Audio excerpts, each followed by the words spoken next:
This is our project for building accessory racks for the marimba and other instruments. The original design is to use an existing clamp and clamp it to the instrument and then have this clamped to the rail, inside or out. We chose some heavy thick wall aluminum because it's lighter, and thick wall so it doesn't crush. And for the uprights I chose stainless steel. We had to cut notches and then we had to weld in aluminum plates to fill the notches. We did that for 3 rails, 2 of them are 60-inch, 177. We used a 3D printer to print all the end caps for poles and square tubing. They came out pretty nice. Actually tapered them a bit and put some reinforcement ribs in there so that they don't crush. And then we put a little hot glue in there and got them seated so they don't pop out. Did the same thing for the stainless steel tubes, but they're just tapped in, they're not glued.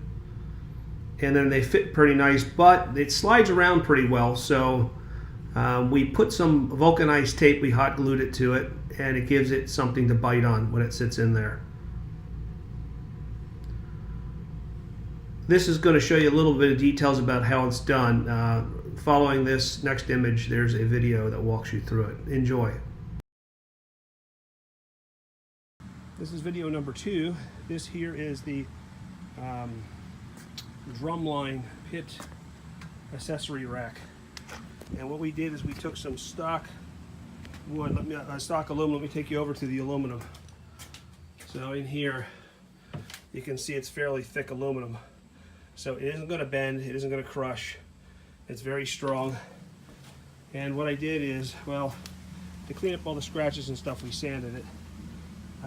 There are different lengths. There's 2 in a 60 and 1 in a 77. So what I'm doing right now is I'm making these nice end caps. They're hot glued in place with a little hot glue to keep them from popping out and to keep the sharp edges away. We've taken some vulcanized tape here and we hot glued it in place, and that'll give this something to stick on. And then when we get the clamp, we'll figure out where the holes have to go, poke the holes through, and clamp this in place. Now this is a stainless steel piece of pipe. I chose stainless steel because A, it looks nice, and B, it's super strong. It's still fairly light. I made caps on the ends of these two. They are just hammered into place. No glue. We have 6 of those poles and 3 of these rails to go in place. Like I said, we rubber cemented this or hot glued this in place, so these can kind of sit there. We made sure that when the clamp's on it, it won't sit flush without clamping. So we expect about a 1/4 inch gap in there at minimum when these are clamped together, but it should work fine, and the stainless steel should be super strong. These are 1-foot poles. Additionally, I got the hardware. Now the hardware I got is for bolting the clamps onto the instruments. So let me show you this. Hold on with the phone 1 second.